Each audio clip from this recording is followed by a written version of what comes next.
안녕하세요. 티누입니다. 이번엔 중화반응 문제 푸는 꿀팁 3편으로 돌아왔는데요. 내일 업로드되는 4편이 마지막 편이 되겠습니다. 얼른 중화반응 꿀팁 끝내놓고 문제풀이로 돌아오도록 할게요. 그러면 설명 시작해 보도록 하겠습니다. 오늘 우리가 배워볼 스킬은 혼합용액에 존재하는 이온의 몰농도의 변화를 확인하는 것인데요. 이미 전에 한번 선생님이 언급을 한 적이 있어요. 문제에 단위 부피당 이온수라는 말이 나오면 그걸 몰농도로 생각하고 이온의 몰농도가 주어져 있다면 부피를 곱했을 때 이온의 몰수를 구할 수 있다. 이렇게 이야기를 했단 말이에요. 오늘 할 건 뭐냐면은 산염기를 첨가하는 경우 혼합용액에 존재하는 이온의 몰농도가 어떻게 변할 것인지에 대해 이야기를 해보도록 하겠습니다. 선생님이 알려드리기 전에 여러분들이 먼저 생각해보는 시간이 있었으면 좋겠어요. 어떤 식으로 생각을 해보냐면 영상을 잠깐 멈춰두고 1가산염기를 첨가했을 때 아직 중화점에 도달하지 않았다면 용액을 계속해서 넣을 때 부피와 몰수가 어떻게 변할 것인가? 그럼 전체적으로 용액의 몰농도 값은 어떻게 바뀔 것인가? 이걸 한번 예측해 본 뒤 선생님의 설명을 들으면 더 좋을 것 같습니다. 그러면 설명 시작해 보도록 할게요. 첫 번째, 일가산염기를 첨가하는 경우 아직 중화점에 도달하지 않았다면 혼합 용액에 존재하는 이온의 몰농도가 어떻게 될 것이냐? 우리는 몰수 변화와 부피 변화가 일어나는지 안 일어나는지를 먼저 볼 건데요. 우리가 1편에서 배웠던 스킬을 잠깐 생각해 볼 필요가 있어요. 중화점에 도달하지 않았다면 내가 1가를 첨가하는 경우 전체 이온의 몰수 변화가 있어요, 없어요? 없습니다. 즉 여기에는 분수값에서 분자항은 변화가 있다, 없다? 없다라는 거죠. 근데 내가 용액을 계속해서 넣고 있어요. 그럼 전체 부피는 어떻게 될 것이다? 증가할 것이다. 전체적으로 봤을 때 몰농도는 어떻게 될 것이다? 감소할 것이다. 이렇게 이야기를 할 수 있다는 거죠. 어떤 식으로 접근하는지 알겠죠? 분자 따로 분모 따로 생각을 해가지고 전체적인 변화값을 예측해주면 됩니다. 두 번째도 한번 봐보도록 할게요. 이가산염기를 첨가할 때 아직 중화점에 도달하지 않았다면 혼합 용액의 몰농도는 어떻게 될 것인가? 이거는 2편에서 배웠던 걸 써먹으면 되겠네요. 이가를 첨가하는 경우에는 이온의 몰수가 어떻게 돼요? 줄어듭니다. 산을 첨가하는 경우에는 음이온수가 줄고요. 염기를 첨가하는 경우에는 양이온수가 줄죠. 이때 용액을 계속해서 넣고 있으니 부피는 어떻게 될 것이다? 증가할 것이다. 분자가 작아지고 분모가 커지고 있네요. 전체 분수값은 어떻게 돼요? 감소하게 되겠네요. 이렇게 몰농도가 감소할 것이라는 사실까지도 우리가 예측해 볼 수가 있겠습니다. 여기에서 한 가지만 더 생각을 해볼게요. 예를 들어서 염기 수용액이 비커에 담겨 있는 상황이었어요. 거기에다가 똑같은 농도의 1가산을 첨가할 때랑 2가산을 첨가할 때 언제 몰농도가 더 빠르게 감소할까요? 방금 우리가 여기에서 1가를 넣어도 몰농도가 감소할 것이고 2가를 넣어도 몰농도가 감소할 것이다 라고 이야기를 했잖아요. 근데 똑같은 농도의 1가산과 2가산을 넣는다면 언제 몰농도가 더 빠르게 감소할 것이냐라는 거죠. 언제 더 빠르게 감소하겠어요? 2가를 넣었을 때 더 빠르게 감소합니다. 왜요? 1가가 넣을 때에는 부피만 증가하지만 2가를 넣을 때에는 몰수가 감소하면서 부피가 증가하기 때문에 몰농도가 조금 더 빠르게 감소할 것이다. 이거를 활용하는 평가원 문제가 있기 때문에 한번 넣어봤습니다. 그 다음 세 번째 상황이에요. 중화점 이후에 용액을 첨가할 때는 부피분의 몰수가 어떻게 될 것이냐. 세 번째 상황을 이해하시려면요. 1번하고 2번을 정확하게 이해하고 계셔야 돼요. 왜 1, 2번을 알아야 하는지 정확하게 설명해 드리도록 하겠습니다. 예시를 한번 중비해 봤는데요. 어떤 상황이냐. A몰농도 염산과 B몰농도 수산화나트륨 수용액을 혼합하는 상황이에요. 근데 이때 액성이 중성입니다. 즉 중화점에 도달한 상황이거든요. 이때 혼합 용액의 이온의 몰농도가 초기 이온의 몰농도랑 같을 것이냐 다를 것이냐에 대한 이야기를 해보려고 해요. A 몰농도 염산을 기준으로 이온의 몰농도를 계산을 해보도록 하겠습니다. HCl 하나당 이온은 몇 개씩 나와요? 2개씩 나와요. 그럼 염산의 몰농도가 A 몰농도라면 여기에 들어있는 이온의 몰농도는 EA 몰농도가 나와야 돼요. 왜? 하나당 이온이 2개씩 나오니까. 마찬가지로 NaOH 하나당 이온 몇 개씩 나와요? 2개씩 나와요. 즉 B 몰농도 NaOH 수용액의 이온의 몰농도는 EB 몰농도가 나와야 됩니다. 이때 혼합 용액의 이온의 몰농도를 C라고 한다면 EA랑 C의 대소 비교 또는 EB와 C의 대소 비교를 할 수 있을까요? 할 수 있습니다. 뭐를 이용하면? 방금 우리가 배웠던 스킬을 이용하면.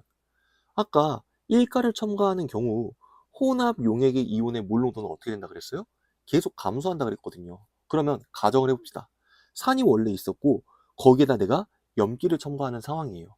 그럼 원래 이온의 몰농도는 EA였겠죠. 얘를 첨가하면 첨가할수록 이온의 몰농도가 감소해서 C가 됐을 겁니다. 그럼 어때요? 여기에서 말하는 C는 EA보다 큰 값이에요? 작은 값이에요? 작은 값이에요. 왜? EA가 줄어들어서 C가 된 거니까요. 반대로 생각을 해볼게요. 1가 염기에다가 1가 산을 첨가하는 상황이에요. 초기 이온의 몰농도가 EB 몰농도였을 거고요. 산을 첨가하면서 이온의 몰농도가 감소하게 될 거예요.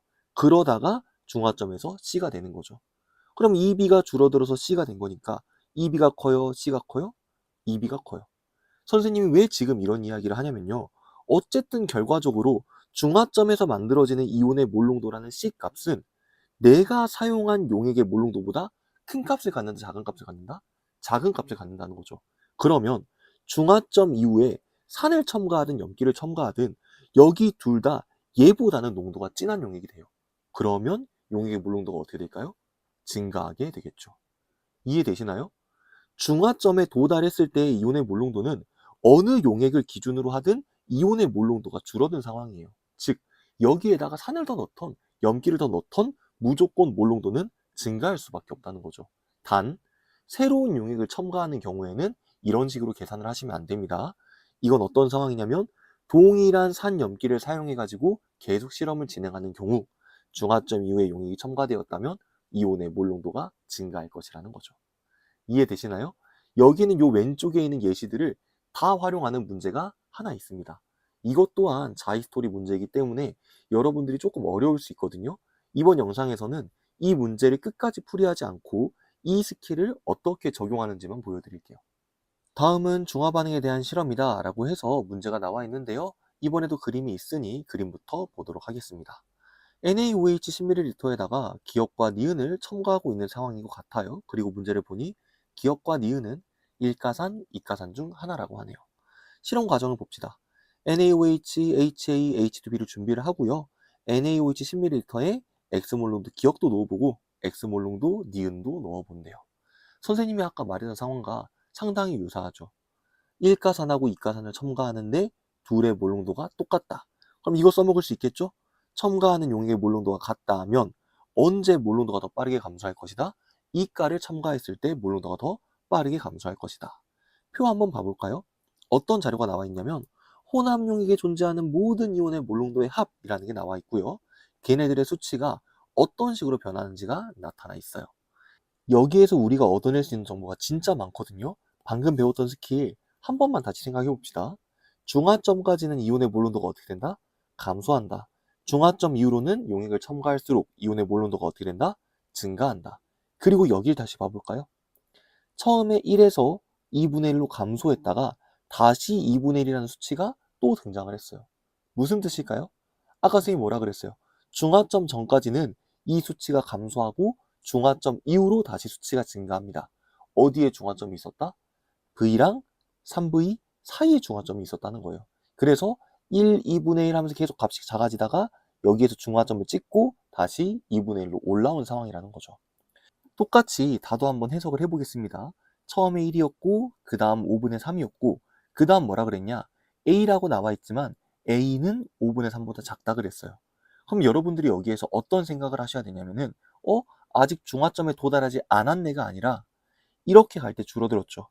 이렇게 갈 때 또 줄어들었죠. 그러면 적어도 V 앞에 중화점은 없다는 거예요.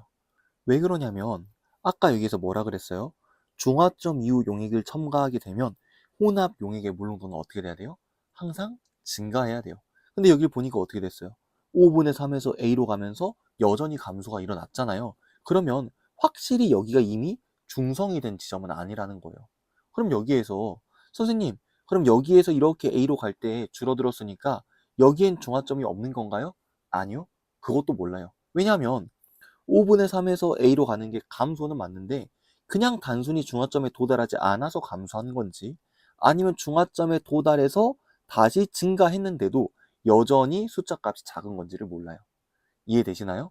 그래서 여기에 중화점이 있는지 없는지는 모르지만 여기에서도 여전히 감소가 나타났다? 적어도 앞에 중화점이 없었다는 겁니다. 그럼 정리를 해보면 나도, 다도 V 첨가할 때까지 아직 중화점에 도달하지 않았어요. 그러면 여기에 써져 있는 이 스킬을 써보도록 하겠습니다. 첨가하는 용액의 몰롱도가 같다면 1가를 첨가할 때보다 2가를 첨가할 때 몰롱도가 더 빠르게 감소하더라. 나에서는 몰롱도가 몇이 줄었어요? 1에서 2분의 1로 2분의 1이 줄었습니다. 다는 1에서 5분의 3으로 갈 때 몇이 줄었어요? 5분의 2가 줄었어요. 어디에 변화가 더 크게 나타났나요? 나의 변화가 더 크게 나타났죠. 그럼 나에 첨가된 기억이 이가산, 다에 첨가된 니은이 일가산, 이렇게 결론을 내려줄 수 있는 거죠. 문제에 스킬이 어떻게 적용되는지 알겠죠? 그러면 이 문제는 여기까지만 풀어보도록 하겠습니다. 오늘 스킬도 도움이 되셨다면 가시는 길에 좋아요 한번 부탁드립니다. 그러면 오늘 영상은 여기에서 마무리하도록 할게요. 여기까지 긴 영상 시청해주셔서 정말 감사드립니다.